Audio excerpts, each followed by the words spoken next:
যে এই বায়াত হচ্ছে পীরের বায়াত, এই বায়াত বেদাতি বায়াত, এই বায়াত ইসলামে নাই। এই ধরনের কথা আমাদের বড় বড় শায়েখ মাশায়েখরা বলছেন। দেখেন, আমি আপনাকে নেতা হিসেবে গ্রহণ করছি এবং আমি আপনার নির্দেশনা অনুযায়ী পরিচালিত হব যতক্ষণ পর্যন্ত আপনি আমাকে ইসলামের পথে পরিচালিত করেন। সেখানে সাহাবায়ে কেরাম বলেছিলেন বায়ানা আলা সামঈ ওয়াত তাআতি, আমি আপনার কাছে বায়াত করছি শ্রবণ করার এবং আপনার আনুগত্য করার, ফিল মানশাতি ওয়াল মাকরাহে, ইচ্ছায় হোক অনিচ্ছায় হোক। কোনো ব্যক্তি যদি মারা যায় এই অবস্থায় যে তাদের ঘাড়ে বায়াত নেই, মাতা মিতাতান জাহিলিয়াতেন, সে যেন জাহিলিয়াতের মৃত্যু বরণ করলো। যখনই জামাতের প্রসঙ্গ আসছে তখনই প্রসঙ্গ আসছে কি বায়াতের প্রসঙ্গ। এই বায়াত নিয়ে কিন্তু আমাদের অনেক ভাই আমাদেরকে ধরে ফেলেন, তাই না? যে এই বায়াত হচ্ছে পীরের বায়াত, এই বায়াত বেদাতি বায়াত, এই বায়াত ইসলামে নাই। এই ধরনের কথা আমাদের বড় বড় শায়েখ মাশায়েখরা বলছেন। দেখেন, আসলে ইসলাম যে শায়েখ মাশায়েখের উপর নির্ভরশীল না, এটা একটা বড় প্রমাণ এখানে যে এই ধরনের কথাবার্তা তাদের মুখ দিয়ে আসছে। ইসলাম সবসময় নির্ভরশীল কাদের উপরে? পবিত্র কোরআন এবং সহিহ হাদিসের উপরে। অন্য সমস্ত আলেমদের আমরা সম্মান করি, কিন্তু সম্মান করার অর্থ এই না তাদের ভুলটাকেও আমরা অন্ধভাবে অনুসরণ করি। যে বিষয়ে তারা ভুল বলেছেন, যে বিষয়ে তারা দলিলবিহীন কোনো কথা বলেছেন, সেই কথা আমরা কি মানতে বাধ্য? সেই কথা মানতে আমাদের কি বলবো, আল্লাহ রাব্বুল আলামিন নিষেধ করেছেন আমাদেরকে। এখন আমরা যেটা বলবো যে বায়াতের বিষয়টা কেন আসলো। বায়াতের বিষয় মানে, বায়াতটা মানে হচ্ছে আনুগত্য। আপনি যখন একটা জামাত প্রতিষ্ঠা করছেন মানে কি, জামাতের একজন লিডার আছে। আপনি যখন মাদ্রাসা প্রতিষ্ঠা করেছেন একজন প্রিন্সিপাল আছে, এবং প্রিন্সিপালের আনুগত্য করা বাকি শিক্ষকদের জন্য এটা কি, এটা জরুরি নয়? ছাত্ররা যদি প্রিন্সিপালের আনুগত্য না করে প্রতিষ্ঠান চলবে? আপনি যখন একটা জামাত প্রতিষ্ঠিত করেছেন, ইসলামী জামাত, এই জামাত প্রতিষ্ঠিত করেছেন মানে এখানে একজন লিডার আছেন। এই লিডারের আনুগত্য করা আপনার জন্য জরুরি কিনা? এই লিডারের আনুগত্য যে আপনি করবেন, সেই আনুগত্যের একটা ফর্মাল ঘোষণা হচ্ছে বায়াত। মানে আমি আপনাকে নেতা হিসেবে গ্রহণ করছি এবং আমি আপনার নির্দেশনা অনুযায়ী পরিচালিত হব যতক্ষণ পর্যন্ত আপনি আমাকে ইসলামের পথে পরিচালিত করেন। ইসলামের পথে যখন পরিচালিত করবেন তখন আমি সরে আসবো, কিন্তু যতক্ষণ ইসলামের দিকে আপনি আমাকে দাওয়াত দিচ্ছেন, ইসলামের পথে আমাকে পরিচালিত করছেন, আপনার আনুগত্য আমি মেনে নিচ্ছি। এই ঘোষণার নামটা কি? এটা হচ্ছে মানে বায়াতুস সামঈ ওয়াত তাআ, ইমামের কথা শোনা এবং তার আনুগত্য করার বায়াত। এই বায়াতটা আল্লাহ রাসূল করেছেন কি করেন নাই? আল্লাহ রাসূল সাল্লাল্লাহু আলাইহি ওয়াসাল্লাম যখন তিনি শাসক ছিলেন না, তার আগেই আমরা যারা ইতিহাস পড়েছি সবাই জানি, সিরাত যারা পড়েছি, বায়াতুল আকাবা হয়নি? সেখানে পরপর তিনটা বায়াতুল আকাবা হয়েছে, তিনটা বায়াত হয়েছে। এবং সেখানে সাহাবায়ে কেরাম বলেছিলেন বায়ানা আলা সামঈ ওয়াত তাআতি, আমি আপনার কাছে বায়াত করছি শ্রবণ করার এবং আপনার আনুগত্য করার, ফিল মানশাতি ওয়াল মাকরাহে, ইচ্ছায় হোক অনিচ্ছায় হোক।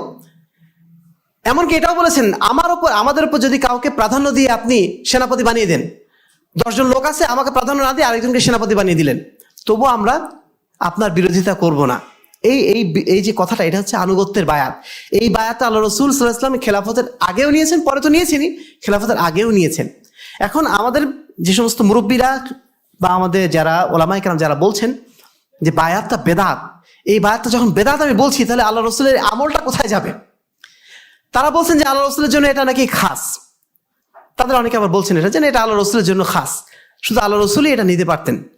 এখন এই খাস হওয়ার জন্য ইসলামী শরীয়তের কিছু নিয়ম আছে, ফিকহের কিছু নিয়ম আছে, যে এই খাস হওয়ার জন্য দলিল লাগবে যে আসলে এটাকে খাস হয় আল্লাহ রাসূল সাল্লাল্লাহু আলাইহি ওয়াসাল্লাম বলবেন যে খাস করা হয়েছে, অথবা যেমন আল্লাহ রাসূলের জন্য 11টা বিবাহ, এটা কি খাস নাকি আম?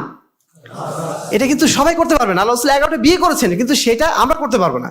এটা আল্লাহ রাসূলের জন্য খাস কেন? আল্লাহ রাসূল বলেছেন যে এটা আমার জন্য খাস, এটা তোমাদের জন্য না।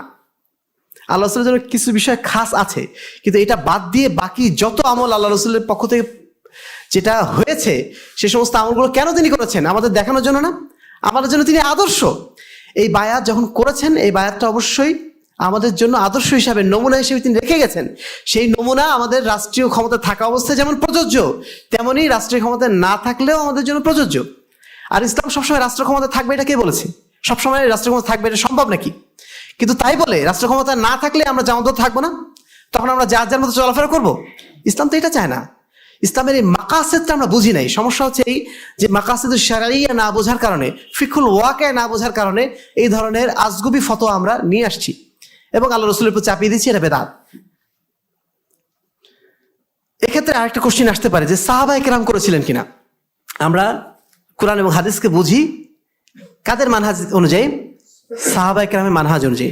এখন সাহাবায়ে কেরামের মানহাজ অনুযায়ী যদি আমরা আসতে চাই, সেখানেও কিন্তু আমরা দেখব যে বায়াতের কিছু অংশ আছে বায়াতে আম্মা, যেটা খলিফার জন্য, আরেকটা বায়াত আছে বায়াতে খাসা, যেটা খলিফা বাদ দিয়ে অন্যদের জন্য। যেমন জিহাদে আমি যাচ্ছি, এখন জিহাদে যাব, সেনাপতি তার যারা সৈন্য আছে তাদের কাছ থেকে তিনি একটা ওয়াদা গ্রহণ করেন যে তোমরা আমার কথা অনুযায়ী চলবা। এটার নাম কি? বায়াতুল জিহাদ, জিহাদের জন্য বায়াত। ঠিক তেমনই ভাবে সাহাবায়ে কেরাম কিন্তু এই বায়াতুল জিহাদ করেছেন, মানে খাস অবস্থায় করেছেন, খাস অবস্থায় তারাও করেছেন। আজকে আমরা সংগঠনের মাধ্যম দিয়ে যে কাজগুলো করছি, এই কাজগুলো শুধুমাত্র নিজেদের তাসফিয়া তারবিয়ার জন্য না, এটা সমাজে ইসলাম বাস্তবায়ন করার জন্য করছি, তাই না? হয়তো আমাদের হাতে অস্ত্র নেই, কিন্তু আমাদের দাওয়াত থেকে একই দাওয়াত না? জিহাদে যারা যেতেন সাহাবায়ে কেরাম, তারা কি বলে জিহাদ করতেন? যখনই কোন শাসকদের কাছে যেতেন, তাদের কাছে যে বলতেন তোমরা ইসলাম কবুল করে নাও, তাহলে তোমরা শান্তি পেয়ে যাবে, তোমাদের সাথে আমাদের আর যুদ্ধ নেই। ইসলামকে বাস্তবায়ন করার জন্য, কায়েম করার জন্য তো তারা যুদ্ধ করেছেন, নাকি মারামারি করার জন্য করেছেন? কাফের হত্যা করার জন্য তারা কি যুদ্ধ করেছেন, নাকি ইসলামের বিকাশ ঘটানোর জন্য, ইসলামের প্রতিষ্ঠার জন্য করেছেন? ইসলামী জামাত আমরা যারা করছি, সংগঠন যারা করছি, আমরা মূলত ইসলাম কায়েম করার জন্য, লিইলাই কালিমাতিল্লাহ, আল্লাহর কালেমাকে সমুন্নত করার জন্য কিন্তু আমরা এই কাজটা করছি। এই কাজ করছি এই কারণে না যে আমরা কাফেরদেরকে মারতে যাচ্ছি, অথবা নিজেদের খালি তারবিয়াত হাসিল করার জন্য করছি, বিষয়টা এমন না। সমাজে দিনকে কায়েম করার জন্য আমরা কিন্তু এই কাজটা করছি। এটাও জিহাদেরই অংশ। এটাও যদি জিহাদের অংশ না হয়, তাহলে আজকে যুগে এই যে আল্লাহ রাব্বুল আলামিন বারবার বলছেন জিহাদ করার জন্য, সেই জিহাদ আমরা বাস্তবায়ন করবো কিভাবে? জিহাদ তো এখন কোথাও নেই, মানে সশস্ত্র জিহাদটা হচ্ছে কোথায়? তাহলে সশস্ত্র জিহাদ না হলে বাকি যে জিহাদগুলো, ফরম্যাটগুলো আছে, সেগুলো আমরা কিভাবে করব? সম্মানিত উপস্থিতি, যেটা বলছিলাম সেটা হচ্ছে বায়াতটা সাহাবায়ে কেরামও করেছেন, ফরম্যাটটা আলাদা ছিল, জিহাদের ফরম্যাটে। বর্তমান যুগে যেহেতু সংগঠন আপনার জিহাদের একটা হাতিয়ার, সেজন্য জিহাদের ক্ষেত্রে মানে সংগঠন করতে এসে আমরা একই জায়গায় আমরা বায়াতের বিষয়টা, মানে এই বায়াতের কথাটা আমরা বলেছি। সুতরাং এই কথা কখনোই বলা যাবে না যে সাহাবায়ে কেরাম বায়াত করেন নাই, অবশ্যই করেছেন। খেলাফতের বায়াত তারা করে নাই, যদি খলিফা থাকতো। এবং আরেকটা বিষয় আপনাদের ক্লিয়ার করে নিই, যখন আমরা বায়াত করছি, এই বায়াতের অর্থ এই না যে আমরা খলিফা হিসেবে বায়াত করছি, বায়াত নিচ্ছি। আমরা এটা বলছি না যে সারা বাংলাদেশের না, সারা বিশ্বের সমস্ত মুসলমানরা আমাদের হাতে এসে বায়াত গ্রহণ করবে, এটা কথা বলেছি আমরা। বরং আমাদের সংগঠনে যারা আসবেন তাদের জন্য, এটা সবার জন্য না। তাহলে এটা বায়াতে আম্মা না, এটা হচ্ছে বায়াতে খাসা। যদি কেউ আমাদের উপর চাপিয়ে দেন, সেটা নিঃসন্দেহে ভুল হবে।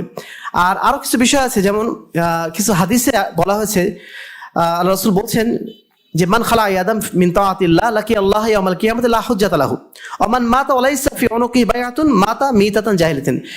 কোন ব্যক্তি যদি মারা যায় এই অবস্থায় যে তাদের ঘাড়ে বায়াত নেই, মাতা মিতাতান জাহিলিয়াতিন, সে যেন জাহিলিয়াতের মৃত্যু বরণ করলো। এই হাদিসটা আমাদের এই ক্ষেত্রে প্রযোজ্য কিনা? আমরা বলবো এই হাদিসটা মূলত প্রযোজ্য বায়াতে আম্মার ক্ষেত্রে বা খলিফায়ে আম্মার ক্ষেত্রে, যখন খেলাফত প্রতিষ্ঠিত থাকবে তার সাথে এটা সম্পৃক্ত, আমাদের সাথে এটা সম্পৃক্ত নয়। অথবা যদি সম্পৃক্ত করিও, তাহলে সেই খেলাফতের যে গুরুত্বটা, সেই মানের এটা না। ইসলামী জামাত নিঃসন্দেহে আরো অনেক পরে, এটা খলিফার মতো ওই অবস্থানের জামাত নয়, নিঃসন্দেহে এটা পরের জামাত। এই কারণে যদি এটা আমরা প্রযোজ্য করিও, তবুও এটার অর্থ মানে এই হাদিসের এই মর্মার্থের মতো হবে না। তারপরে যদি আরো একভাবে অর্থ না যে মাতা মিতাতান জাহিলিয়াতিন, মানে কি বলবো, জাহিলিয়াতের মৃত্যু অর্থ এখানে বিশৃঙ্খল জীবন।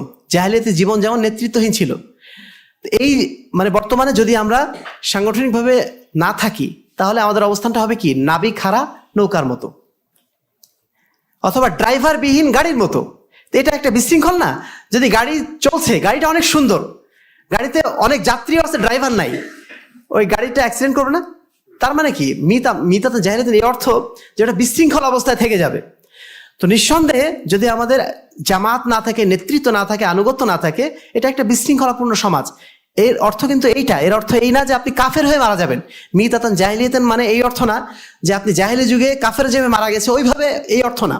অর্থটা হচ্ছে এই বিশৃঙ্খল অবস্থায় মারা যাবেন। আহলে হাদিস আন্দোলন বাংলাদেশ, মেহেরপুর জেলা। আসুন পবিত্র কোরআন ও সহিহ হাদিসের আলোকে জীবন গড়ি।